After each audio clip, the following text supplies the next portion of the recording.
ਸਤਿ ਸ਼੍ਰੀ ਅਕਾਲ ਜੀ। ਮੈਂ ਯੋਗੇਸ਼ ਗੁਰਨਾ ਤੇ ਤੁਸੀਂ ਦੇਖ ਰਹੇ ਹੋ ਇੰਡੋਜ਼ ਟੀਵੀ ਆਸਟ੍ਰੇਲੀਆ। ਅੱਜ ਮੈਂ ਬੜੀ ਖਾਸ ਜਗ੍ਹਾ ਤੇ ਬੈਠਾ ਹਾਂ ਤੇ ਬਹੁਤ ਘੱਟ ਲੋਕਾਂ ਨੂੰ ਮੌਕਾ ਮਿਲਦਾ ਇਹੋ ਜਿਹੀ ਖਾਸ ਜਗ੍ਹਾ ਤੇ ਬੈਠਣ ਦਾ, ਤੇ ਮੈਂ ਬੜਾ ਲੱਕੀ ਹਾਂ। ਮੈਂ ਜਿੱਦਾਂ ਕਿ ਤੁਹਾਨੂੰ ਅੰਦਾਜ਼ਾ ਲੱਗ ਰਿਹਾ ਹੋਣਾ ਕਿ ਮੈਂ ਇੱਕ ਸਿਨੇਮਾ ਹਾਲ 'ਚ ਬੈਠਾ, ਤੇ ਇਸ ਸਿਨੇਮਾ ਹਾਲ ਦਾ ਨਾਮ ਹੈ ਮਾਲਵਾ। ਤੇ ਇਸ ਦੀ ਖਾਸੀਅਤ ਇਹ ਆ, ਜੋ ਕਿ ਇੱਕ ਤਾਂ ਇਹ ਸ਼ਾਹੀ ਸ਼ਹਿਰ ਪਟਿਆਲੇ 'ਚ ਮੌਜੂਦ ਆ, ਤੇ ਦੂਜੀ ਖਾਸੀਅਤ ਇਹ ਆ ਕਿ ਇਹ ਸਾਡੇ ਪੰਜਾਬ ਦਾ ਸਭ ਤੋਂ ਪਹਿਲਾ ਸਿਨੇਮਾ ਹੈ। ਤੇ ਬਿਲਡਿੰਗ ਬੜੀ ਖਾਸ ਹੈ, ਆਰਕੀਟੈਕਚਰ ਬੜਾ ਘੈਂਟ ਹੈ, ਯੂਨੀਕ ਹੈ। ਤੇ ਆਪਾਂ ਸਾਰੇ ਜਾਣਦੇ ਹਾਂ ਕਿ ਹੁਣ ਪਿਛਲੇ 4 ਮਹੀਨਿਆਂ ਤੋਂ ਲਗਾਤਾਰ ਜਿਹੜਾ ਸਾਡਾ ਸਿਨੇਮਾਜ਼ ਨੇ ਉਹ ਬੰਦ ਨੇ, ਕਿਉਂਕਿ ਕਰੋਨਾ ਵਾਇਰਸ ਦੇ ਚੱਲਦੇ ਸਰਕਾਰ ਵੱਲੋਂ ਹੁਕਮ ਨੇ, ਤੇ ਆਉਣ ਵਾਲੇ ਵੀ ਹਜੇ ਟਾਈਮਾਂ ਦੇ ਵਿੱਚ ਕੋਈ ਪੱਕਾ ਨਹੀਂ ਪਤਾ ਕਿ ਕਦੋਂ ਤੱਕ ਸਿਨੇਮਾਜ਼ ਚੱਲਣਗੇ। ਸੋ ਮੈਂ ਸੋਚਿਆ ਵੀ ਸਿਨੇਮਾਜ਼ ਦੀ ਗੱਲ ਕਰਨੀ ਆ, ਕਿਉਂਕਿ ਇਤਿਹਾਸ 'ਚ ਪਹਿਲੀ ਵਾਰ ਹੋਇਆ ਕਿ 4 ਮਹੀਨੇ ਲਗਾਤਾਰ ਸਿਨੇਮਾ ਹਾਲ ਬੰਦ ਹੋਏ ਹੋਣ, ਸਾਡੇ ਇੰਡੀਆ ਦੇ ਵਿੱਚ ਵੀ ਤੇ ਆਲ ਵਰਲਡ ਦੇ ਵਿੱਚ ਵੀ।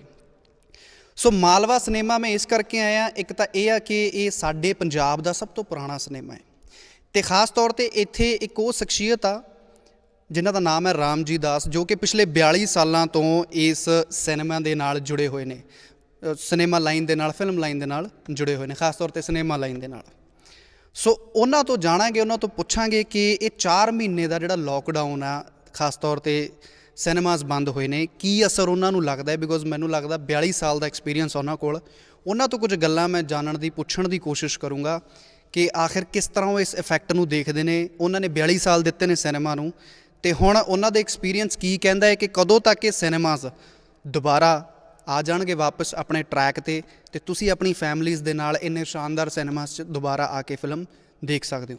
ਸੋ ਇਹਦਾ ਜਵਾਬ ਦੇਣਗੇ ਰਾਮਜੀ ਦਾਸ, ਜੋ ਕਿ ਮੈਨੇਜਰ ਨੇ, ਮੈਨੇਜ ਕਰਦੇ ਨੇ ਇਸ ਸ਼ਾਨਦਾਰ ਸਿਨੇਮੇ ਨੂੰ, ਜਿਹਦਾ ਨਾਮ ਮਾਲਵਾ ਤੇ ਨਾਲ ਫੂਲ, ਪਟਿਆਲਾ ਦੀ ਸ਼ਾਨ ਨੇ ਦੋਵੇਂ ਸਿਨੇਮਾਜ਼, ਅਤੇ ਉਹ ਦੋਵੇਂ ਸਿਨੇਮਾਜ਼ ਨੂੰ ਮੈਨੇਜ ਕਰਦੇ ਆ। ਸੋ ਆਓ ਕਰਦੇ ਉਹਨਾਂ ਨਾਲ ਕੁਝ ਖਾਸ ਗੱਲਾਂ ਇੰਡੋਜ਼ ਟੀਵੀ 'ਤੇ।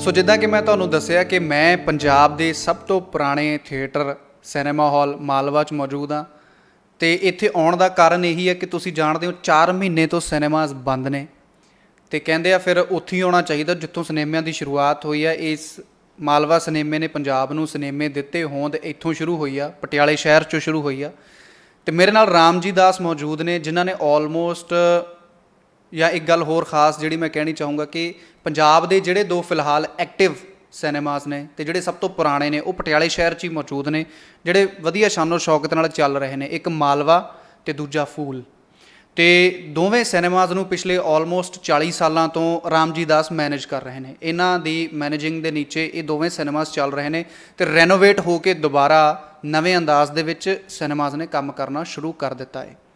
ਸੋ ਹੁਣ ਇਹਨਾਂ ਦੇ ਨਾਲ ਗੱਲ ਕਰਦੇ ਹਾਂ ਕਿ ਇਹ ਕਿਵੇਂ ਦੇਖਦੇ ਨੇ, ਬਿਕੋਜ਼ ਇਤਿਹਾਸ ਦੇ ਵਿੱਚ, ਜਿੱਦਾਂ ਮੈਂ ਪਹਿਲਾਂ ਵੀ ਦੱਸ ਚੁੱਕਿਆ, ਪਹਿਲੀ ਵਾਰ ਹੋਇਆ ਕਿ 4 ਮਹੀਨੇ ਲਗਾਤਾਰ ਇੰਡੀਆ ਦੇ ਵਿੱਚ ਸਿਨੇਮਾਜ਼ ਬੰਦ ਹੋਏ ਹੋਣ। ਕੀ ਲੌਸਿਸ ਮੰਨਦੇ ਨੇ, ਕਿੰਨਾ ਕੁ ਨੁਕਸਾਨ ਆ, ਸੋ ਇਹ ਹੁਣ ਰਾਮਜੀ ਦਾਸ ਦੱਸਣਗੇ। ਬਿਕੋਜ਼ ਮੈਨੂੰ ਨਹੀਂ ਲੱਗਦਾ ਇਹਨਾਂ ਨਾਲ ਵੱਧ ਐਕਸਪੀਰੀਅੰਸਡ ਪਰਸਨ ਕੋਈ ਹੈਗਾ ਪੰਜਾਬ 'ਚ ਜਿਨ੍ਹਾਂ ਨੇ ਇੰਨਾ ਲੰਬੇ ਦੌਰ ਤੱਕ ਸਿਨੇਮਾਜ਼ ਨੂੰ ਖੁਦ ਹੈਂਡਲ ਕੀਤਾ, ਮੈਨੇਜ ਕੀਤਾ, ਚਲਾਇਆ ਹੈ। ਸੋ ਆਓ ਕਰਦੇ ਹਾਂ ਕੁਝ ਖਾਸ ਗੱਲਾਂ ਰਾਮਜੀ ਦਾਸ ਦੇ ਨਾਲ। ਸਤਿ ਸ਼੍ਰੀ ਅਕਾਲ ਸਰ, ਸਵਾਗਤ ਹੈ। ਸਤਿ ਸ਼੍ਰੀ ਅਕਾਲ। ਸਭ ਤੋਂ ਪਹਿਲਾਂ ਇਹ ਜਾਣਨਾ ਚਾਹੂੰਗਾ ਕਿ ਕਿੱਡਾ ਕੁ ਵੱਡਾ ਨੁਕਸਾਨ ਮੰਨਦੇ ਹੋ? 4 ਮਹੀਨੇ ਸਿਨੇਮਾਜ਼ ਬੰਦ ਰਹਿ ਚੁੱਕੇ ਨੇ, ਕਿੰਨਾ ਕੁ ਵੱਡਾ ਜਿਹੜਾ ਨੁਕਸਾਨ ਆ ਇਹ ਹੋ ਜਾਏਗਾ, ਅਤੇ ਹੋਰ ਕਿੰਨੀ ਕੁ ਉਮੀਦ ਆ ਤੁਹਾਨੂੰ ਵੀ ਕਿੰਨੀ ਜਲਦੀ ਇਹ ਚੀਜ਼ਾਂ ਜਿਹੜੀਆਂ ਤੁਸੀਂ ਇਹਦੇ ਤੋਂ ਬਾਹਰ ਨਿਕਲ ਜਾਓਗੇ? ਮੇਰੇ ਹਿਸਾਬ ਨਾਲ ਇਹ 4 ਜਾਂ 4.5 ਮਹੀਨੇ ਜਿਹੜੇ ਸਿਨੇਮੇ ਬੰਦ ਰਹੇ ਨੇ ਆਲ ਓਵਰ ਇਨ, ਸਿਰਫ ਇਕੱਲੇ ਹਿੰਦੁਸਤਾਨ 'ਚ ਨਹੀਂ ਬਲਕਿ ਸਾਰੀ ਦੁਨੀਆ ਦੇ ਵਿੱਚ। ਇਕੱਲੇ ਹਿੰਦੁਸਤਾਨ 'ਚ ਅਗਰ ਅਸੀਂ ਦੇਖੀਏ ਤਾਂ ਹਿੰਦੁਸਤਾਨ ਦੇ ਅੰਦਰ ਜਿੰਨੀਆਂ ਸਾਡੀਆਂ ਸਕਰੀਨਾਂ ਨੇ ਉਹਨਾਂ ਦੇ ਮੁਤਾਬਿਕ 1 ਮਹੀਨੇ 'ਚ ਤਕਰੀਬਨ ਅਸੀਂ 1500 ਕਰੋੜ ਰੁਪਏ ਦਾ ਨੁਕਸਾਨ ਕੀਤਾ ਜੀ, ਅਤੇ 4.5 ਮਹੀਨੇ ਦੇ ਹਿਸਾਬ ਨਾਲ ਅਸੀਂ ਘੱਟ ਤੋਂ ਘੱਟ 6800 ਕਰੋੜ ਰੁਪਏ ਦਾ ਨੁਕਸਾਨ ਪਾ ਚੁੱਕੇ ਹਾਂ। ਅਗਰ ਇਹ ਗੈਪ ਹੋਰ ਵੀ ਅੱਗੇ ਜਾਂਦਾ ਤਾਂ ਇਹ ਨੁਕਸਾਨ ਇੰਨਾ ਕੁ ਵੱਧ ਜਾਏਗਾ ਕਿ ਜਿਹਨੂੰ ਅਸੀਂ ਸਾਲਾਂ ਦਰ ਸਾਲਾਂ ਕਦੇ ਕਲੈਕਟ ਨਹੀਂ ਕਰ ਸਕਾਂਗੇ। ਤੋ ਇਸ ਕਰਕੇ ਸਿਨੇਮਾ, ਜਿੰਨੇ ਵੀ ਸਿਨੇਮੇ ਵਾਲੇ ਹੈ ਦੁਨੀਆ ਭਰ ਦੇ ਵਿੱਚ ਵੀ, ਤੇ ਹਿੰਦੁਸਤਾਨ ਦੇ ਮੁਤਾਬਕ ਵੀ ਸਾਰਿਆਂ ਦੀ ਕੋਸ਼ਿਸ਼ ਇਹੀ ਹੈ ਕਿ ਸਰਕਾਰ ਦੇ ਅੱਗੇ ਸਭ ਦੀ ਇੱਕ ਰਿਕਮੈਂਡੇਸ਼ਨ ਜਾਰੀ ਹੈ ਕਿ ਸਿਨੇਮਾ ਨੂੰ ਜਿੰਨੀ ਜਲਦੀ ਹੋ ਸਕੇ ਜੋ ਗਵਰਨਮੈਂਟ ਦੀ ਐਡਵਾਈਜ਼ਰੀ ਜਾਂ ਗਾਈਡਲਾਈਨਸ ਨੇ ਉਹਨਾਂ ਦੇ ਮੁਤਾਬਕ ਸਿਨੇਮਾ ਨੂੰ ਜਲਦੀ ਤੋਂ ਜਲਦੀ ਚਾਲੂ ਕੀਤਾ ਜਾਵੇ।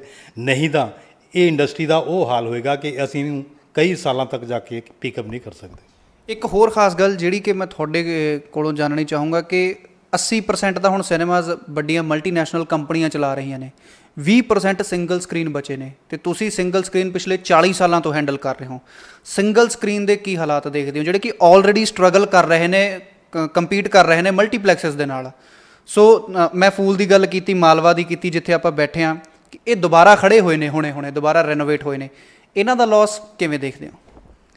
ਸਿੰਗਲ ਸਕਰੀਨ ਅੱਜ ਦੇ ਜ਼ਮਾਨੇ ਵਿੱਚ ਜਿਹਨਾਂ ਐਕਚੁਅਲੀ ਉਹ ਸਿੰਗਲ ਸਕਰੀਨ ਜਿਹੜੇ ਨਹੀਂ ਅਫੋਰਡ ਕਰ ਸਕੇ ਉਹ ਤਾਂ ਤਕਰੀਬਨ ਬੰਦ ਹੋ ਗਏ ਮਲਟੀਪਲੈਕਸ ਦੇ ਦੌਰ ਦੇ ਵਿੱਚ। ਔਰ ਜਿਹੜੇ ਈਸੀ ਲਾਈਨ ਦੇ ਵਿੱਚ ਅੱਗੇ ਸਰਵਾਈਵ ਕਰਨਾ ਚਾਹੁੰਦੇ ਆ ਉਹਨਾਂ ਨੇ ਆਪਣੇ ਆਪ ਨੂੰ ਕਨਵਰਟ ਕੀਤਾ, ਸਿਨੇਮਾ ਨੂੰ ਹਾਈਫਾਈ ਕੀਤਾ, ਉਹਨਾਂ ਨੂੰ ਹਾਈਜਨ ਕੀਤਾ। ਤੇ ਉਹ ਜਿਹੜੇ ਸਿਨੇਮੇ ਸਿੰਗਲ ਸਕਰੀਨ ਜਿਹੜੇ ਹਾਈਫਾਈ ਹੋ ਚੁੱਕੇ ਆ ਅੱਜ, ਮੈਂ ਖਾਸ ਤੌਰ ਤੇ ਕਹੂੰਗਾ ਕੋਵਿਡ-19 ਦਾ ਜਿਹੜਾ ਪੀਰੀਅਡ ਚੱਲ ਰਿਹਾ ਇਹਦੇ ਵਿੱਚ ਸਿਨੇਮਾ ਦਰਸ਼ਕ ਜਿਹੜੇ ਆ ਉਹ ਮਲਟੀਪਲੈਕਸ ਦੀ ਬਜਾਏ ਸਿੰਗਲ ਸਕਰੀਨ ਨੂੰ ਫਸਟ ਪ੍ਰੈਫਰੈਂਸ ਦੇਣਗੇ, ਕਿਉਂਕਿ ਇਹ ਜਿਹੜਾ ਸਾਡਾ ਖੁੱਲ੍ਹਾਪਨ ਹੈ ਸਾਨੂੰ ਇਸ ਮੌਸਮ ਦੇ ਵਿੱਚ ਬਹੁਤ ਜ਼ਰੂਰੀ ਚਾਹੀਦਾ। ਇਹਦੇ 'ਚ ਅਸੀਂ ਡਿਸਟੈਂਸ ਅੱਛੇ ਤਰੀਕੇ ਨਾਲ ਮੇਨਟੇਨ ਕਰ ਸਕਦੇ ਹਾਂ, ਕੋਵਿਡ-19 ਦੀ ਜਿੰਨੀ ਵੀ ਐਡਵਾਈਜ਼ਰੀ ਆ ਉਹਨੂੰ ਬੜੇ ਅੱਛੇ ਤਰੀਕੇ ਨਾਲ ਫੋਲੋ ਕਰ ਸਕਦੇ ਹਾਂ ਜੀ। ਸਿੰਗਲ ਸਕਰੀਨ ਸਿਨੇਮਿਆਂ ਦੀ ਗੱਲ ਕਰਾਂ ਤਾਂ ਹੁਣ ਕਿਹਾ ਜਾ ਰਿਹਾ ਕਿ ਦੀਵਾਲੀ ਤੱਕ ਸ਼ਾਇਦ ਵੱਡੀਆਂ ਫਿਲਮਾਂ ਦੁਬਾਰੇ ਵਾਪਸ ਆ ਸਕਦੀਆਂ ਨੇ, ਤਾਂ ਕਿਤੇ ਨਾ ਕਿਤੇ ਅੰਦਾਜ਼ਾ ਲਾ ਸਕਦੇ ਹਾਂ ਵੀ ਜੇ ਦੀਵਾਲੀ ਨੂੰ ਵੱਡੀਆਂ ਫਿਲਮਾਂ ਸਿਨੇਮਾਸ 'ਚ ਦੁਬਾਰਾ ਆ ਜਾਂਦੀਆਂ ਨੇ, ਆਡੀਅנס ਆਉਣੀ ਸ਼ੁਰੂ ਹੁੰਦੀ ਆ, ਤਾਂ 1 ਸਾਲ ਜਾਂ 6 ਮਹੀਨੇ ਦੇ ਅੰਦਰ ਅੰਦਰ ਸਿਨੇਮਾਸ ਦੁਬਾਰਾ ਆਪਣੇ ਆਪ ਨੂੰ ਥੋੜ੍ਹਾ ਬਹੁਤ ਰਿਕਵਰ ਕਰ ਸਕਦੇ ਨੇ? ਦੇਖੋ, ਰਿਕਵਰੀ ਦੀ ਜਿੱਥੇ ਤੱਕ ਗੱਲ ਆ ਤਾਂ ਮੈਂ ਤੁਹਾਨੂੰ ਦੱਸਣਾ ਚਾਹੂੰਗਾ ਕਿ ਹਾਲੇ ਤਾਂ ਸਿਰਫ ਅਸੀਂ ਕੈਰੀ ਆਨ ਦੇ ਚੱਕਰ 'ਚ ਹੀ ਹਾਂ। ਸਾਡਾ ਟਾਰਗੇਟ ਜਿਹੜਾ ਹੈ ਕਿ ਸਿਨੇਮਾ ਨੂੰ ਕੈਰੀ ਆਨ ਕਰਨਾ ਹੈ, ਇਹਦੇ 'ਚ ਜਸਟ ਨੋ ਪ੍ਰੋਫਿਟ ਨੋ ਲਾਸ, ਕਿਉਂਕਿ ਹਾਲਾਤ ਐਸੇ ਬਣ ਚੁੱਕੇ हैं ਕਿ ਸਿਨੇਮਾ ਦੇਖਣ ਵਾਲੇ ਜਿਹੜੇ ਦਰਸ਼ਕ ਨੇ ਉਹ ਆਪਣੇ ਆਪ ਨੂੰ ਹਲੇ ਇੰਨਾ ਸਿਕਿਉਰ ਨਹੀਂ ਮਹਿਸੂਸ ਕਰਨਗੇ, ਕਿਉਂਕਿ ਉਹਨਾਂ ਨੂੰ ਹਲੇ ਪਤਾ ਹੀ ਨਹੀਂ ਹੈ ਕਿ ਸਿਨੇਮਾ ਵਾਲੇ ਕਿਸ ਤਰ੍ਹਾਂ ਉਹਨਾਂ ਨੂੰ ਸੁਰੱਖਿਆ ਪ੍ਰਦਾਨ ਕਰ ਸਕਦੇ ਹਨ। ਲੇਕਿਨ ਸਾਡੀ ਜਿਹੜੀ ਕੋਸ਼ਿਸ਼ ਰਹੇਗੀ ਕਿ ਸਾਡਾ ਟਾਰਗੇਟ ਸਭ ਤੋਂ ਪਹਿਲਾਂ ਹੀ ਰਹੇਗਾ ਕਿ ਨੋ ਪ੍ਰੋਫਿਟ ਨੋ ਲਾਸ। ਸਿਰਫ ਕੈਰੀ ਔਨ ਕਰਨ ਵਾਸਤੇ ਅਸੀਂ ਸੈਨੀਟਾਈਜੇਸ਼ਨ 'ਤੇ ਔਰ ਹਾਊਸਕੀਪਿੰਗ ਦੇ ਉੱਤੇ ਜ਼ਿਆਦਾ ਧਿਆਨ ਦੇਵਾਂਗੇ ਤਾਂ ਕਿ ਇੱਕ ਅੱਛਾ ਐਨਵਾਇਰਨਮੈਂਟ ਦੇ ਸਕੀਏ ਜਿਹਦੇ 'ਚ ਦੇਖਣ ਵਾਲੇ ਸਾਡੇ ਗੈਸਟ ਜਾਂ ਦਰਸ਼ਕ ਨੇ ਉਹਨਾਂ ਨੂੰ ਇੱਕ ਸਹੀ ਅਤੇ ਸੁਰੱਖਿਅਤ ਮਾਹੌਲ ਮਿਲ ਸਕੇ। ਜੀ, ਗਵਰਨਮੈਂਟ ਨੂੰ ਕੋਈ ਡਿਮਾਂਡ ਤੁਹਾਡੇ ਵੱਲੋਂ ਸਿਨੇਮਾ ਐਸੋਸੀਏਸ਼ਨ ਆ ਜਿਹੜੀ ਕਿ ਕੋਈ ਟੈਕਸ ਦੇ ਵਿੱਚ ਰਾਇਤ ਦਿੱਤੀ ਜਾਵੇ, ਬਿਕੋਜ਼ ਲਾਸ ਕਾਫੀ ਸਿਨੇਮਾ ਓਨਰਸ ਨੂੰ ਵੀ ਹੋਇਆ, ਖਾਸ ਤੌਰ 'ਤੇ ਸਿੰਗਲ ਸਕਰੀਨ, ਕਿਉਂਕਿ ਤੁਸੀਂ ਇੱਕ ਤਰ੍ਹਾਂ ਦਾ ਕਹਿ ਲਓ ਕਿ ਕਲਚਰ ਵੀ ਬਚਾ ਕੇ ਰੱਖਿਆ ਹੋਇਆ ਹੈ ਅਤੇ ਵੈਸੇ ਵੀ ਗਵਰਨਮੈਂਟ ਇਨਵੈਸਟ ਕਰਦੀ ਰਹਿੰਦੀ ਹੈ ਕਿ ਕਲਚਰਲ ਚੀਜ਼ਾਂ ਨੂੰ ਬਚਾਓ, ਹੈਰੀਟੇਜ ਨੂੰ ਬਚਾਓ, ਅਤੇ ਤੁਸੀਂ ਤਾਂ ਆਲਰੇਡੀ ਹੈਰੀਟੇਜ ਸਿਨੇਮਾ ਨੂੰ ਹੈਂਡਲ ਕਰ ਰਹੇ ਹੋ। ਸਪੈਸ਼ਲ ਕੋਈ ਰਿਆਇਤ ਮਿਲਣ ਦੀ ਆਸ ਹੈਗੀ ਹੈ ਜਾਂ ਤੁਹਾਡੇ ਵੱਲੋਂ ਕੋਈ ਡਿਮਾਂਡ ਕਿ ਸਿੰਗਲ ਸਕਰੀਨ ਨੂੰ ਤਾਂ ਕੋਈ ਰਿਆਇਤ ਘੱਟੋ ਘੱਟ ਦੇ ਦਿਓ ਟੈਕਸ ਦੇ ਵਿੱਚ?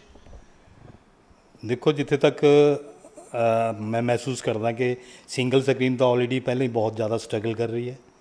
ਇਸ ਨੂੰ ਜ਼ਿੰਦਾ ਰੱਖਣ ਵਾਸਤੇ ਤਾਂ ਗਵਰਨਮੈਂਟ ਨੂੰ ਇਹ, ਚਲੋ ਹੁਣ ਤਾਂ ਅਗਰ ਕੋਵਿਡ-19 ਦੀ ਇੱਕ ਪ੍ਰੋਬਲਮ ਚੱਲ ਰਹੀ ਹੈ, ਹੁਣ ਤਾਂ ਬਹੁਤ ਜ਼ਿਆਦਾ ਜ਼ਰੂਰੀ ਹੈ। ਸਾਡੀ ਇੱਕ ਬਹੁਤ ਹੀ ਹੰਬਲੀ ਤਰੀਕੇ ਨਾਲ ਅਸੀਂ ਗਵਰਨਮੈਂਟ ਨੂੰ ਇਹ ਰਿਕੁਐਸਟ ਕਰਾਂਗੇ ਕਿ ਸਿੰਗਲ ਸਕਰੀਨ ਨੂੰ ਤਾਂ ਖਾਸ ਤੌਰ 'ਤੇ ਕੋਈ ਦੇਖੋ ਰਿਆਇਤਾਂ ਮਲਟੀਪਲੈਕਸ ਨੂੰ ਵੀ ਚਾਹੀਦੀਆਂ ਕਿਉਂਕਿ ਨੁਕਸਾਨ ਉਹਨਾਂ ਨੇ ਵੀ ਉਠਾਇਆ, ਪਰ ਇਹ ਸਿੰਗਲ ਸਕਰੀਨ ਜਿਹੜੀ ਆਲਰੇਡੀ ਪਹਿਲਾਂ ਸਟਰਗਲ ਕਰ ਰਹੀ ਹੈ ਆਪਣੇ ਆਪ ਨੂੰ ਜ਼ਿੰਦਾ ਰੱਖਣ ਵਾਸਤੇ, ਉਹਨਾਂ ਨੂੰ ਇੱਕ ਆਕਸੀਜਨ ਦੇ ਤੌਰ 'ਤੇ ਜਿਹੜੇ ਸਾਡੇ ਟੈਕਸਿਸ ਵਗੈਰਾ ਨੇ ਉਹਨਾਂ ਦੇ ਵਿੱਚ ਕੁਛ ਨਾ ਕੁਛ ਰਿਆਇਤਾਂ ਦੇਣੀਆਂ ਚਾਹੀਦੀਆਂ ਤਾਂ ਕਿ ਅਸੀਂ ਜਿੰਨੀ ਜਲਦੀ ਹੋ ਸਕੇ ਇਸ ਮਾਹੌਲ ਦੇ ਵਿੱਚੋਂ ਆਪਣੇ ਆਪ ਨੂੰ ਬਾਹਰ ਕੱਢ ਸਕੀਏ ਅਤੇ ਮੁੜ ਕੇ ਦੁਬਾਰਾ ਸਰਵਾਈਵ ਕਰ ਸਕੀਏ।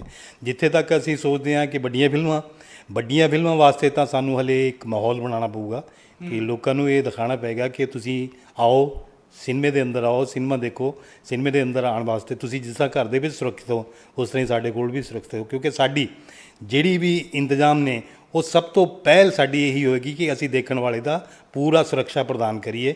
ਇਸ ਕਰਕੇ ਮੈਂ ਪਹਿਲਾਂ ਵੀ ਆਲਰੇਡੀ ਕਹਿ ਚੁੱਕਿਆ ਕਿ ਸਾਡੀ ਸਭ ਤੋਂ ਜ਼ਿਆਦਾ ਕੋਸ਼ਿਸ਼ ਰਹੇਗੀ ਕਿ ਅਸੀਂ ਸੈਨੀਟਾਈਜੇਸ਼ਨ, ਹਾਊਸਕੀਪਿੰਗ ਔਰ ਪਬਲਿਕ ਦੀ ਸੁਰੱਖਿਆ ਵਾਸਤੇ ਜੋ ਵੱਧ ਤੋਂ ਵੱਧ ਕਰ ਸਕਦੇ ਹਾਂ ਉਹ ਕਰਾਂਗੇ। ਅਤੇ ਇਹਦੇ 'ਚ ਮੈਂ ਗੌਰਮੈਂਟ ਨੂੰ, ਸਰਕਾਰ ਨੂੰ ਤੁਹਾਡੇ ਥਰੂ ਇੱਕ ਵਾਰੀ ਫੇਰ ਇਹ ਕਹਿਣ ਦੀ ਕੋਸ਼ਿਸ਼ ਕਰੂੰਗਾ, ਹੱਥ ਜੋੜ ਕੇ ਹੰਬਲੀ ਰਿਕੁਐਸਟ ਕਰੂੰਗਾ ਕਿ ਸਿੰਗਲ ਸਕਰੀਨ ਤਾਂ ਬਹੁਤ ਜ਼ਰੂਰੀ ਹੈ, ਇਹਨਾਂ ਨੂੰ ਜ਼ਿੰਦਾ ਰੱਖਣ ਵਾਸਤੇ ਟੈਕਸਾਂ ਦੇ ਵਿੱਚ ਕੋਈ ਨਾ ਕੋਈ ਰਿਆਇਤ ਜ਼ਰੂਰ ਦਿੱਤੀ ਜਾਵੇ।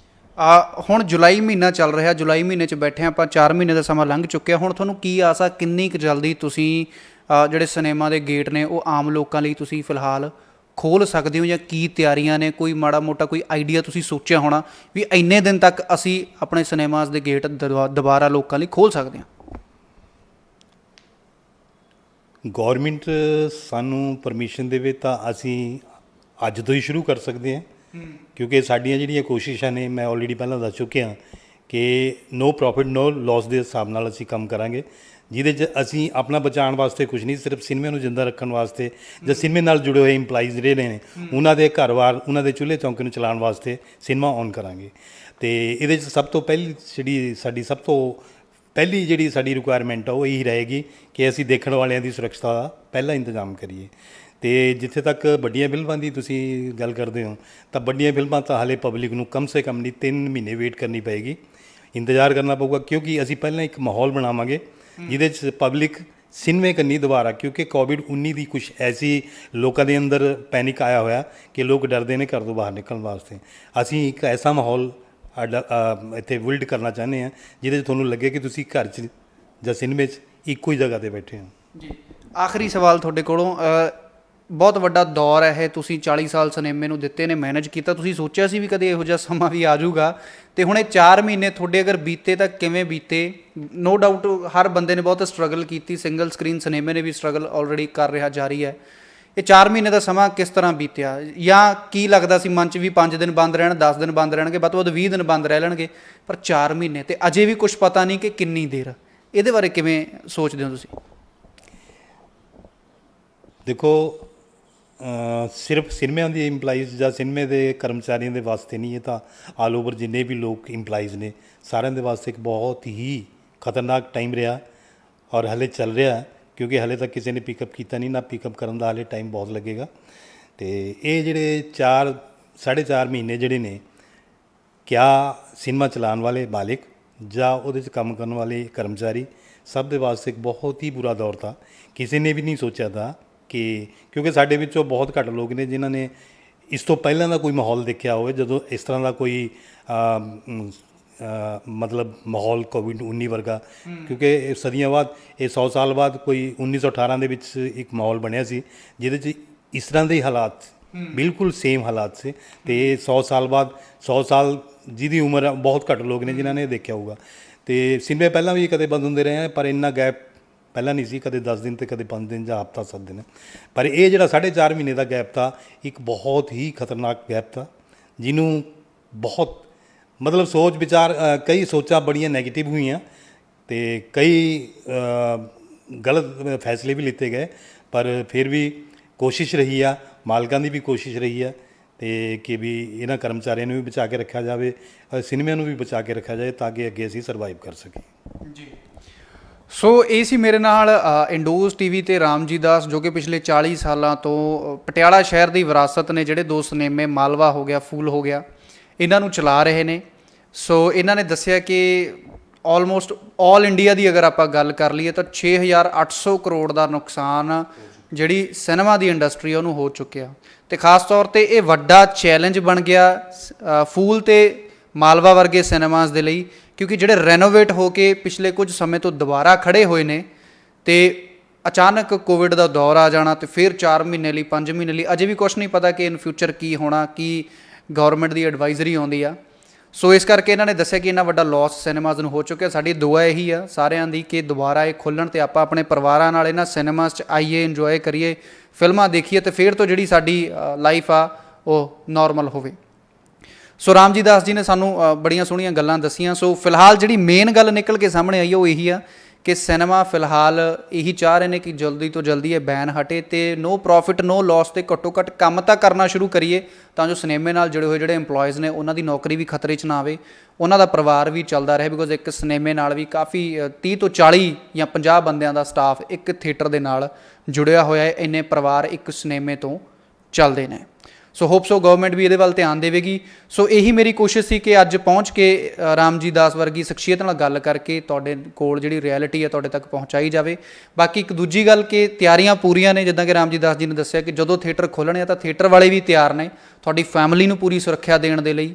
ਪੂਰੀ ਸੈਨੀਟਾਈਜੇਸ਼ਨ ਥੀਏਟਰਾਂ ਦੀ ਆਲਰੇਡੀ ਹੋ ਚੁੱਕੀ ਹੈ ਤੇ ਹੋ ਵੀ ਰਹੀ ਆ, ਤੇ ਜੋ ਵੀ ਤੁਹਾਨੂੰ ਰਿਕੁਆਇਰਮੈਂਟ ਹੋਵੇਗੀ ਇੱਥੇ ਤੁਹਾਡੀ ਫੈਮਿਲੀ ਨੂੰ ਸੇਫ ਰੱਖਣ ਦੀ, ਉਹ ਹਰ ਪ੍ਰਬੰਧ ਸਿਨੇਮੇ ਵੱਲੋਂ ਕੀਤਾ ਗਿਆ। ਤੇ ਖਾਸ ਤੌਰ ਤੇ ਮਾਲਵਾ ਤੇ ਫੂਲ ਵੱਲੋਂ ਤਾਂ ਸਿੰਗਲ ਸਕਰੀਨ ਸਿਨੇਮਿਆਂ ਵੱਲੋਂ ਤਿਆਰੀ ਕਸ ਲਈ ਗਈ ਆ, ਤਾਂ ਜੋ ਤੁਸੀਂ ਆਪਣੇ ਪਰਿਵਾਰ ਨਾਲ ਆਓ ਤਾਂ ਬਿਲਕੁਲ ਸੇਫ ਫੀਲ ਕਰੋ ਤੇ ਚੰਗੀ ਤਰ੍ਹਾਂ ਇੰਜੋਏ ਕਰਕੇ ਆਪਣੇ ਪਰਿਵਾਰ ਨਾਲ ਸੁਰੱਖਿਅਤ ਵਾਪਸ ਜਾਓ। ਸੋ ਇਹ ਸੀ ਕੁਝ ਖਾਸ ਗੱਲਾਂ ਸਿਨੇਮੇ ਦੇ ਫਿਊਚਰ ਨੂੰ ਲੈ ਕੇ ਲੋਕਡਾਊਨ ਦੇ ਵਿੱਚ ਜਾਂ ਇਸ ਕੋਵਿਡ ਦੇ ਦੌਰ ਦੇ ਵਿੱਚ। ਬਾਕੀ ਤੁਹਾਡੇ ਕੀ ਵਿਚਾਰ ਨੇ ਥੱਲੇ ਕਮੈਂਟ ਸੈਕਸ਼ਨ ਦੇ ਵਿੱਚ ਜ਼ਰੂਰ ਦੱਸਿਓ। ਜੁੜੇ ਰਹਿਣਾ ਇੰਡੋਜ਼ ਟੀਵੀ ਆਸਟ੍ਰੇਲੀਆ ਦੇ ਨਾਲ।